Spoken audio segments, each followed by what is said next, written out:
नमस्कार दोस्तों। आज के इस खास एक्सप्लेनर में हम एक ऐसी अविश्वसनीय यात्रा का विश्लेषण करने जा रहे हैं जो सिल्वर स्क्रीन की चकाचौंध से शुरू होकर सीधे राज्य की राजनीति यानी स्टेट क्राफ्ट की गहराइयों तक पहुंचती है।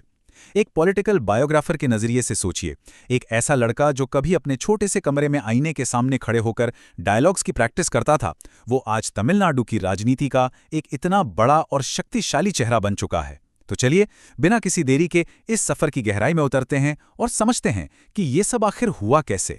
तो आज जो हम ये विशाल रैलियां और लाखों की भीड़ देखते हैं ना, इसके बहुत पहले शुरुआत बेहद साधारण थी।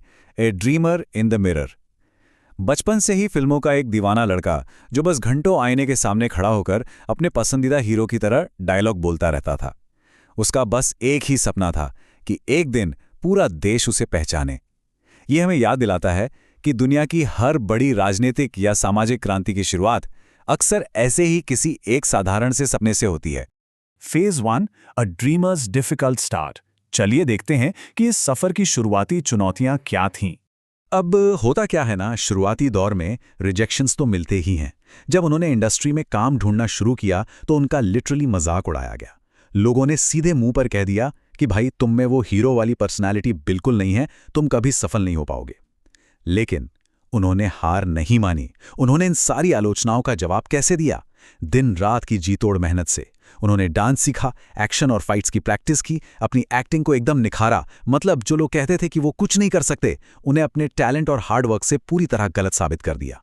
फेज 2, बिकमिंग द थलापति, यानी एक आम एक्टर से एक आइकॉन बनने का सफर।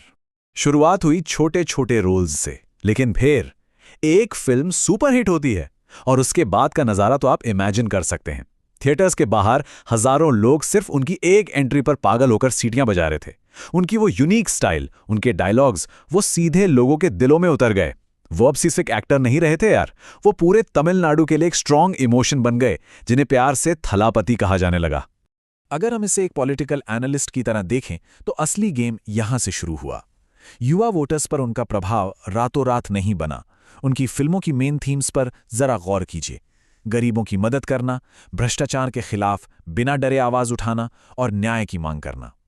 न्याय और करप्शन से लड़ने वाली इन्हीं फिल्मों ने असल में उस वैचारिक जमीन को तैयार किया जिस पर आज उनकी राजनीति और करोड़ों युवाओं का भरोसा टिका हुआ है। अब बढ़ते हैं फेज 3 की तरफ, फ्रॉम स्क्रीन टू सर्विस। पर्दे की दुनिया से निकलकर असली जनसेवा तक। ये सफर सिर्फ फिल्मों तक ही सीमित नहीं रहने वाला था। बाढ़ आई हो, कोई बड़ी बीमारी फैली हो या कोई भी इमरजेंसी हो, उनकी टीम और उनके फैंस हमेशा ग्राउंड पर उतरकर लोगों की मदद करते नजर आए। चाहे गरीबों को खाना बांटना हो या फिर बच्चों की पढ़ाई लिखाई में उनकी मदद करना हो, ये सारा काम एक बहुत ही ऑर्गेनाइज तरीके से किया गया। ये सिर्फ बातें नहीं थीं, ये एक्शन था जो जनसेवा के प्रति उनके असली कमिटमेंट को दिखाता है। और लगातार किए गए इन्हीं ग्राउंड वर्क का नतीजा था कि उन्हें जनता का आदमी यानी मैन ऑफ द पीपल कहा जाने लगा। ध्यान दीजिए, ये कोई ऐसा पीआर टाइटल नहीं था जो फिल्मों के पोस्टर पर छपता हो, बल्कि ये तो असली दुनिया में लगातार जरूरतमंदों की मदद करके कमाया गया सम्मान था। इस जनसेवा ने ही उनकी इमेज को पूरी तरह से बदल कर रख दिया और वो एक सुपरस्टार के लिमिट्स को बहुत पीछे छोड़ चुके थे। फेज 4, द पॉलिटिकल प्लंज, एक ऐतिहासिक और सबसे बड़ा राजनीतिक फैसला। सालों से पब्लिक लगातार उनसे पॉलिटिक्स में आने की डिमांड कर रही थी और फाइनली उन्होंने वो बड़ा फैसला ले ही लिया।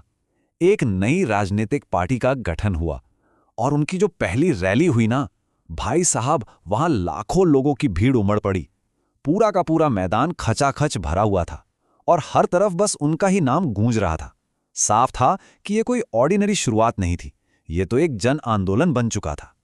अपनी उसी पहली रैली में लाखों युवाओं के सामने मंच पर खड़े होकर उन्होंने एक बहुत ही पावरफुल बात कही। उन्होंने कहा, मैं सत्ता के लिए नहीं, मैं लोगों की जिंदगी बदलने के लिए आया हूं। सुनने में सिंपल लगता है ना, लेकिन इस एक वाक्य ने उनके पॉलिटिकल सफर के लिए एक मैनिफेस्टो का काम किया। इसने वहां खड़े हर एक युवा के अंदर एक गजब की प्रेरणा और उम्मीद जगा दी। फेज 5, एम्पावरिंग द यूथ, युवाओं का सशक्तिकरण और उनकी खास जमीनी रणनीति। राजनीति का रास्ता फिल्मों के स्क्रिप्ट से बहुत ज्यादा मुश्किल होता है। एक तरफ है एकदम हार्श पॉलिटिकल रियलिटी, जहां बड़े बड़े स्थापित नेताओं से तगड़ा विरोध मिल रहा है। टीवी चैनलों पर रोज तीखी बहसें हो रही हैं और सोशल मीडिया पर तो जमकर ट्रोलिंग चलती रहती है। लेकिन इसके बिल्कुल उलट अगर आप उनकी ग्रासरूट स्ट्रैटेजी देखें, वो एकदम शांत हैं। वो इन बहसों में उलझने के बजाय चुपचाप गांव-गांव जा रहे हैं और सीधे जमीन पर बैठकर लोगों की असली समस्याएं सुन रहे हैं। और गांव-गांव जाकर उनका सबसे बड़ा फोकस किस बात पर है? यूथ एम्पावरमेंट पर। वो सीधे युवाओं से जुड़कर उन्हें 2 सबसे बड़े और सॉलिड वादे कर रहे हैं। पहला, रोजगार के पक्के अवसर सुनिश्चित करना, और दूसरा, शिक्षा की क्वालिटी पर पूरा ध्यान देना। एक बायोग्राफर के नजरिए से देखें तो उन्हें बहुत अच्छे से पता है कि असली बदलाव और फ्यूचर की राजनीति का रास्ता इन्हीं युवाओं के बीच से होकर गुजरता है। तो इन सारी चीजों का इम्पैक्ट क्या हो रहा है? आज लाखों करोड़ों लोगों को ये गहरा विश्वास हो चला है कि ये जो मोमेंटम बन रहा है ना, लोकप्रियता का ये बढ़ता हुआ ग्राफ, ये उन्हें सीधे तमिलनाडु के मुख्यमंत्री की कुर्सी तक ले जा सकता है। वो आज राज्य के लिए एक बेहद मजबूत और पावरफुल संभावित नेता के रूप में खड़े हैं। तो इस पूरे एक्सप्लेनर के बाद हम एक बहुत ही दिलचस्प सवाल पर आके रुकते हैं। एक एकदम साधारण से लड़के से शुरुआत, फिर एक मेगा सुपरस्टार और अब सीधे जनता का नेता। ये पूरा सफर वाकई किसी ब्लॉकबस्टर से कम नहीं है। लेकिन इस अविश्वसनीय पॉलिटिकल थ्रिलर का फाइनल चैप्टर कैसा होगा? क्या वो राजनीति के उस सबसे ऊंचे मुकाम तक पहुंच पाएंगे? ये सोचने वाली बात है, क्योंकि मुझे लगता है इस इंसान की सबसे बड़ी कहानी लिखी जानी अभी बाकी है। हमारे इस एक्सप्लेनर में साथ जुड़ने के लिए आपका बहुत बहुत शुक्रिया।